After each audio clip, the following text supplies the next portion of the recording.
Sebagai setengah mati, di sini saya akan mempresentasikan tentang hasil kerja saya, yaitu indikator pengarahan yang baik.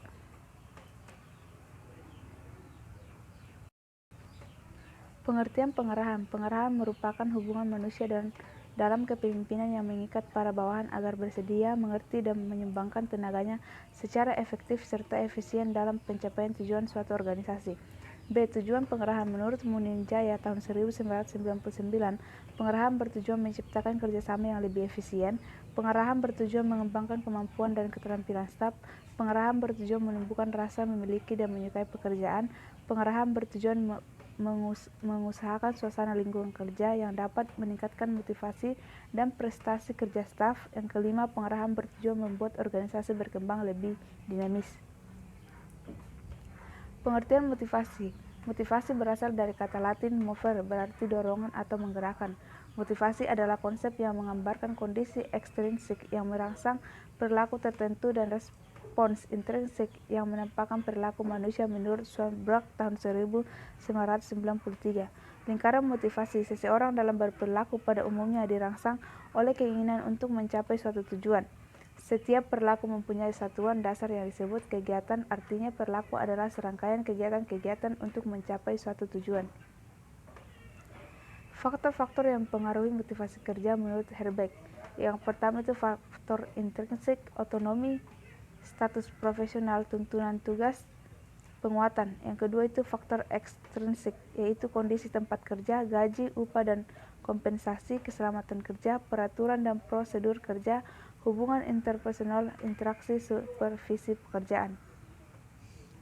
Ada beberapa bentuk kegiatan pengarahan yang di dalamnya terdapat aplikasi komunikasi, antara lain sebagai berikut itu: operan, pre-conference, post-conference, pendelegasian, supervisi, manajemen konflik dalam ruangan keperawatan.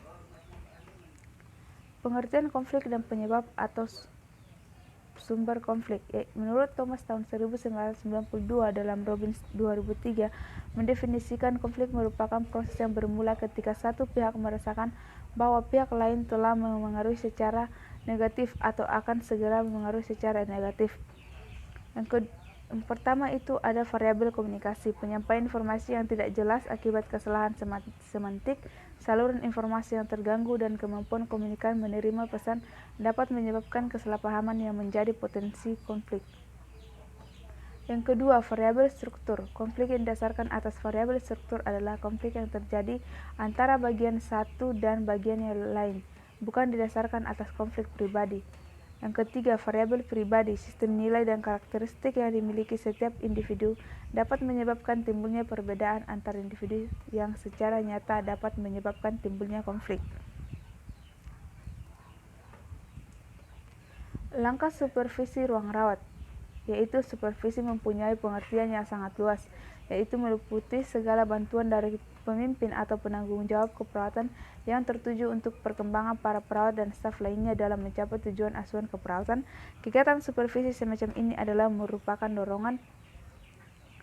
Tujuan supervisi mengorganisasikan staf dan pelaksanaan keperawatan, melatih staf dan pelaksana keperawatan, memberikan arahan dalam pelaksanaan tugasnya agar menyadari dan mengerti terhadap peran, fungsi sebagai staf dan pelaksanaan asuhan keperawatan. Yang keempat, memberikan layanan kemampuan staf dan pelaksanaan keperawatan dalam memberikan asuhan keperawatan.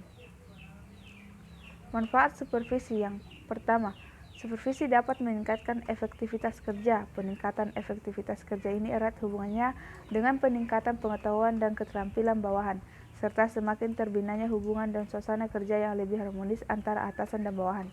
Supervisi dapat lebih meningkatkan efisiensi kerja.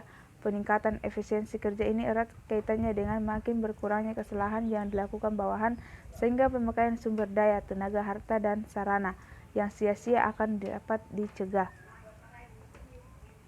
Prinsip-prinsip supervisi. Yang pertama itu supervisi dilakukan sesuai dengan struktur organisasi.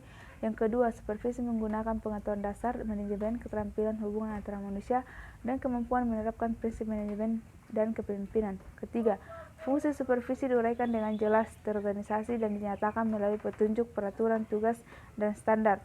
Yang keempat, supervisi merupakan proses kerja sama yang demokratis antara supervisor, dan perawat pelaksana. Kelima, supervisi merupakan visi, misi, falsafah, tujuan, dan rencana yang spesifik. Yang keenam, supervisi menciptakan lingkungan yang kondusif, komunikasi efektif, kreativitas, dan motivasi. Cara supervisi yang pertama itu langsung, tidak langsung, kegiatan rutin supervisor. Cara supervisi terdiri dari merencanakan, mengarahkan, membimbing, memotivasi, mengobservasi, dan mengevaluasi.